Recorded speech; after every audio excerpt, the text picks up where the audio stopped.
Ethiopian has been rumoured to be eyeing the Airbus A220 for its future fleet.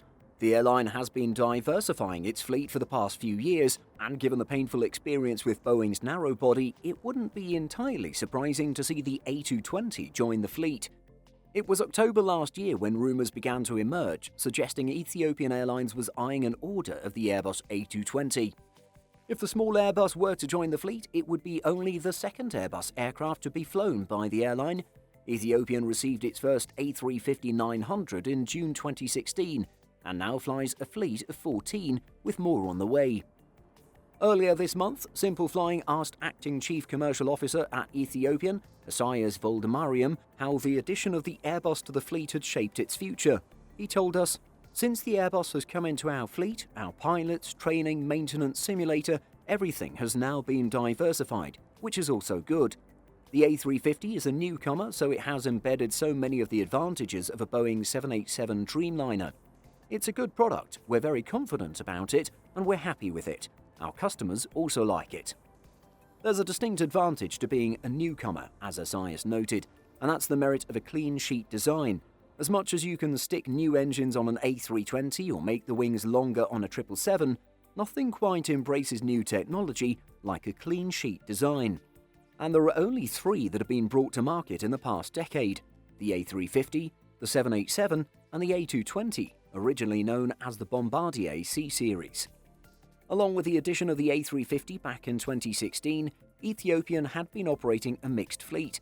Despite relying on Boeing for its long-haul needs, it also flew a mix of short-haul and regional aircraft, including ATRs, Fokkers, MD-11s, and DHC-8s. Apart from the Dash 8, all have left the fleet, but that's not down to fleet simplification, it's more just flying what works best for the airline. We asked Isaias if the A220 was still something of interest for Ethiopian. He said, with or without the 737 MAX, diversifying our fleet is in our strategy.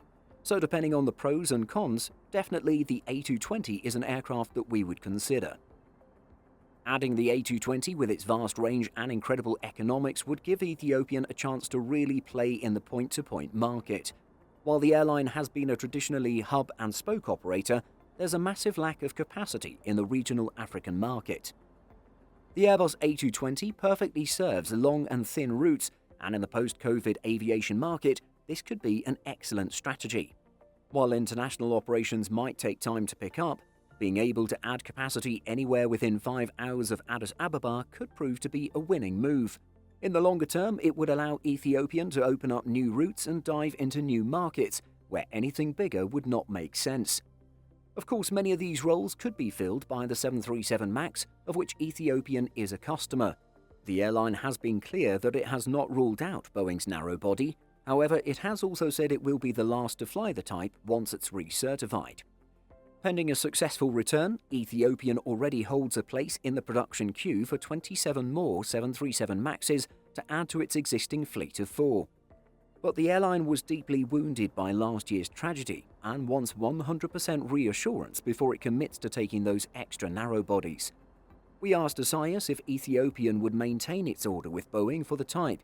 He said, "Well, depending on if it has a positive comeback, then definitely, after everybody has been assured, we'll be taking it.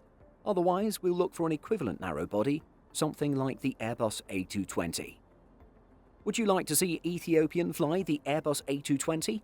Let us know in the comments.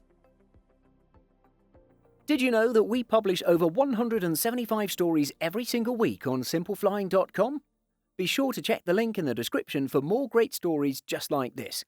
Thanks for watching, and be sure to like and subscribe before you go.